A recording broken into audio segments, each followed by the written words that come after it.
GT Divide podcast coming to another episode. We're going to break down. There's a officer involved shooting in Jacksonville, Florida.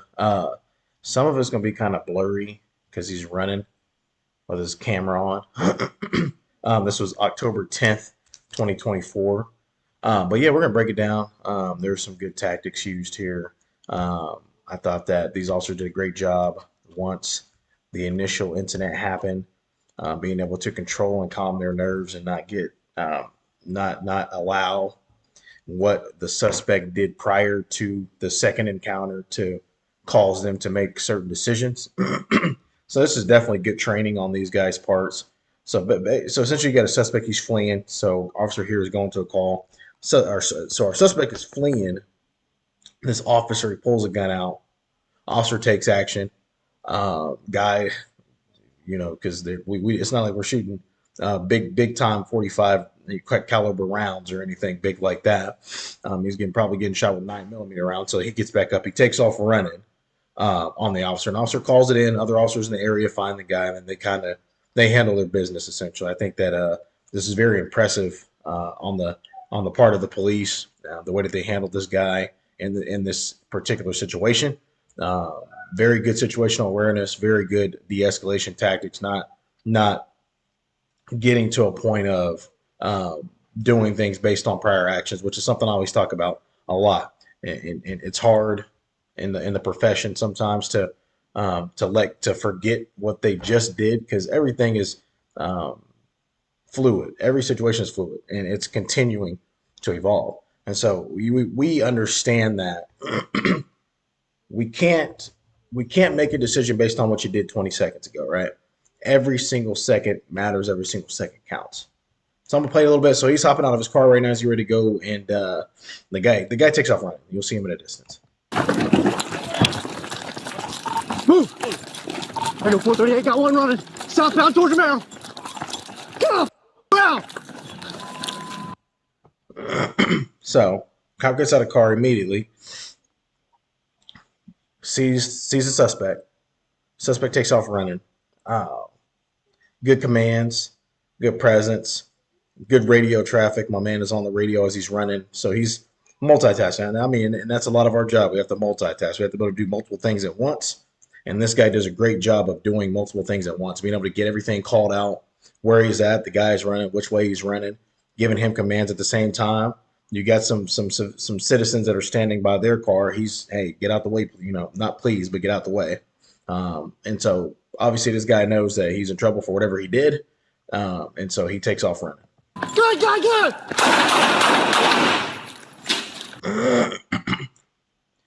It's hard zoom in on the gun, but yeah, so he did have a gun. He pulls a gun out. So in this situation, you got a guy with a gun. He's running in a residential area. We don't know what he's trying to do, right? We don't know what he's trying to do. Good commands. He's got his hands up. He doesn't keep shooting. So once the gun is dropped and out of the situation because of the initial shots, the guy's on the ground. He does not continue to shoot. Now he's giving them commands. He's calling it in. Hey guys, shots fired. They know where he's at, so they're going to get people there quickly. And so it's a smart move. Very, very good. His commands were good. Our guy he seems to be cooperating now with what this officer is telling him to do. He's got him on the ground. He's got his hands up. He's showing that he doesn't have a weapon, but the rule of weapons is where there's one, there's probably going to be another. And so you still have to cover yourself. So he obviously has his service weapon out because he's covering himself to make sure that if this guy reaches to pull something else out, then there's other actions that need to be taken. But his ability to adjust to the situation was perfect. Because shots were fired, gun goes down, this guy is on the ground. And people will say, well, he was running, yada, yada, yada. Well, here's the thing that we don't know, right? He pulls a gun out, he's got a gun in his hand. It doesn't take much for him to kick one of these doors, or he could shoot into one of these doors or shoot into some of these windows, and then there's other people's lives that are at stake. That's the reason why this officer took action here. So he's taking into account the surroundings, right? Now, if you're in a field, could be different. If you're in a field, open field, miles and miles of nothing, could be a different situation, right? But in this particular situation, you have to take into account the innocent people that are around you too. And you got a guy running from you with a gun. So we don't know what he's going to do. So good tactics here by this officer. Great on the radio. His radio traffic is perfect. Commands were good too. 438, shots fired. Stay on the ground. Get up, ground. Now him knowing, I like this because him knowing this guy doesn't present an immediate threat now. He doesn't have a gun out. Gun's on the ground. He's running. Now, if he were to run to reach to pick up the gun, then he would probably have to take some different action. But according to what he saw and what he's, his brain, his Rolodex in his brain is working.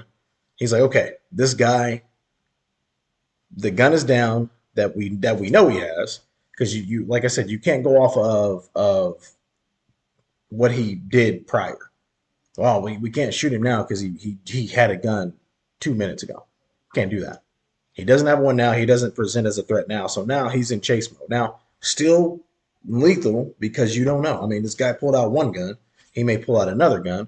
So he's still lethal. So he still makes sure that he's at that level of force that he feels necessary in case this guy presents with another gun.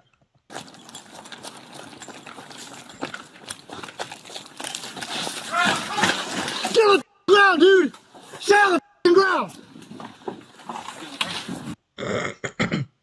So now, sorry, I have a little itch. Now he is giving commands, right? He's not just shooting at him as he's running, giving commands. The guy's not complying, right? The guy's not complying. He's by himself. So he can't, what he can't do is he can't go to, I wouldn't advise him go to taser because you don't know, right? He could turn around and pull a gun out on you. You got your taser out. Stay lethal, call it in, let him know where he's going. They know what he's wearing. You've given out all the information that's necessary for your people that are coming, right? Smart, keep your gun out, just keep giving him commands. He may comply with one of the commands, you never know. But he stayed focused on the task at hand, and the situation is fluid. Suspect's fleeing south, coming across the middle. Guns on the ground. Great information to get out. He's fleeing, he's going this direction. As far as I know, the gun that he had out is on the ground. So that way your partners aren't running in here hot thinking, okay, this guy's still got a gun. Because then that's a different type of your heightened mindset, right?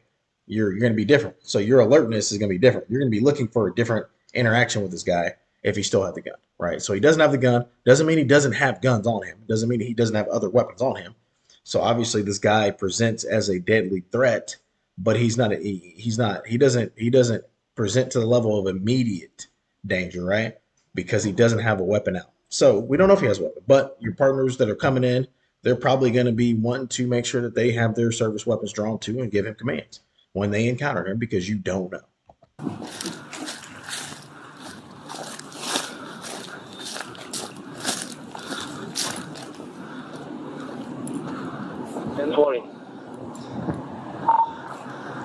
Just seeing tall pine. So this is gonna be a Bravo Mike. So he's going to give out description again of the guy, make sure everybody knows, because when these things happen, people's minds and everything is going on inside your head. I mean, I've gone to calls like this where it's like you forget, it could be literally could be on the screen in front of you, but for some reason when you hear it over the radio, it just clicks. Like I could be looking at the screen trying to figure out, okay, what's he wearing, scrolling through call text. But as soon as the officer gets out of the radio, say, oh man, it's a white male or a black male or a Hispanic male, whatever, blue jeans, jacket, 6 foot tall, medium build, it just clicks because the officer said it, right? It just clicks, it hits differently. I know it sounds stupid probably to some of you guys, but when you're in that intense moment, sometimes you get so tunnel vision on things that jolt, that voice comes over the radio, you hear it, and it's okay. And it's like, okay, now, okay, I know what he's wearing. Gotcha. Smart move for him. Instead of continuing to chase, get back by that weapon because you don't know. It's a live gun on the ground. Kids pick it up, something happens. Another person picks it up, something happens. So you've got to secure the weapon now. So if the guy gets away, guess what? He's going to end up at a hospital some way because he just got shot. So he'll eventually end up at a hospital. And guess what? They're going to be call the police up there because dude's got gunshot wounds. The hospitals are going to do that. That's what they do. That's their protocol. You come in with a gunshot, they're calling us because we need to know what's going on, right? So smart move by this officer. I like him tracking back, thinking in his mind, okay, I need to secure this weapon and make sure that nobody else gets their hands on it so nobody else can get hurt by this weapon. Jeans, black jacket with a white stripes.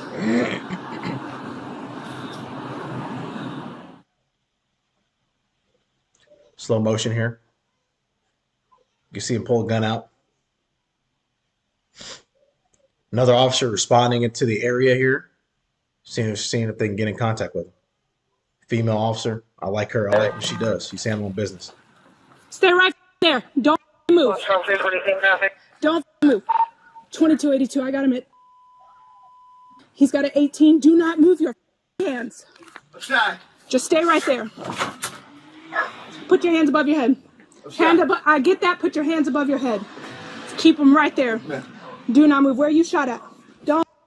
Just to critique a little bit, obviously armchair quarterbacking is weird, but I don't know that I would get that close to this guy until you got your back with you, till you get somebody else up there, then you move up together.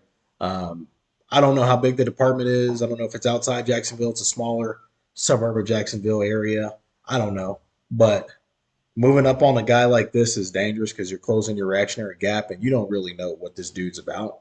I mean, he could turn from, oh, I'm shot, to shooting you, and guess what? Now you're up within a couple feet of him in a gunfight, and you don't want to be there, especially if he's on the ground. You could take shots in the legs and the hip area. The hip area is dangerous for anybody. A lot of soft tissue in there, and you can have a lot of internal bleeding. So I don't know that I would move up on this guy like this. You may want to stay back behind cover. More than likely, this guy did pull a gun out. You can give commands behind cover and just wait for your back to get there. I mean, it is what it is. He chose this route by his actions, and we can't always just rush in there because then we put ourselves in danger. And say he shoots this officer and gets her down, and then he gets up and goes in his house and then starts shooting people in the house. Like, you got to think. People think it's far fetched to think like that, but that's how we have to think, because you got to be. We're sworn in to protect people. So protection of people is us making sure that we can protect ourselves and do our tactics right in these type of situations. Don't move. I see that. Stay right there. Stay right there. Okay, well, we're going to work on you, bud. I need you to roll over, put your hands behind. Now, partner's here now, so this would have been the time, okay, partner, we're moving up. So then you move up with your partner, get this guy secure. You got to secure the suspect. People are like, man, you put cuffs on a person that's shot. Yeah, because EMS is not going to want to deal with this guy and with no handcuffs on him, because he might pull something out on them. And guess what? He pulls something out on them and starts shooting at EMS inside the bus, then we got a problem. So that absolutely, you're putting this guy in handcuffs. They're going to work on him. You hear the partner, he comes up, he's calm. These two officers are calm, cool, collected. Cool as the other side of the pillow. And they're taking care of business. We're going to take care of you. We got to secure you, but we're going to take care of you. We're going to see, we're going to assess the medical needs that you have as best to our abilities that we're trained to do until EMS arrives. So if it's a tourniquet on a leg, if it's filling up a bullet hole to try to get that quick clot in there, so that way you stop the bleeding, like anything like that can possibly be done. That's what they're getting ready to do, right? So that's the next step after you have an incident like this, is to render aid to the suspect. Make sure you're good if there's shots fired. Make sure you're straight. But we also render aid to the suspect. So it's not like, oh, this person's trash or this person's dirt or anything like that. No, he's still a citizen. He just made a bad decision on this day. Still a citizen, right? He still has rights just like everybody else. So we're going to tend to him like we tend to the next person.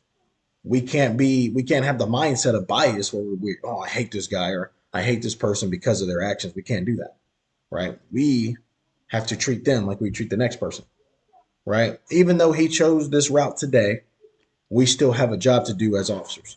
So they essentially get this guy up, get this guy taken care of. He ends up dying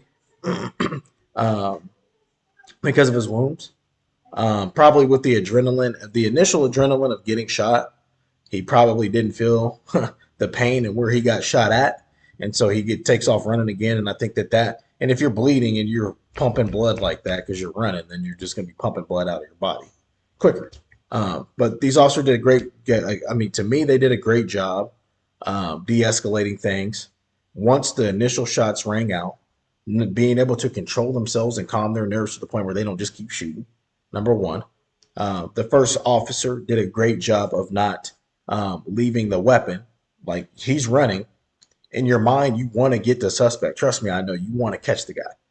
But you also have to think, okay, what about the safety of the other citizens, the other civilians that didn't do anything, right? So we need to make sure to get that gun secure. So he goes back, gets gun secure, calls it in, perfect radio traffic, calls it in. Partners are in the area. Partner finds the guy. And she didn't just come out shooting. She didn't just come out shooting at the guy. Now, she was right to have her servers open up because we don't know. This guy pulled a gun earlier. He might have another. So she did the right thing. The only thing that I critique her on is maybe wait for your partner to get up before you move up. You don't want to get all up on this guy, not knowing, right? And so, great job by them. Great job by Jacksonville Police Department. You guys obviously have some good training, some good officers here.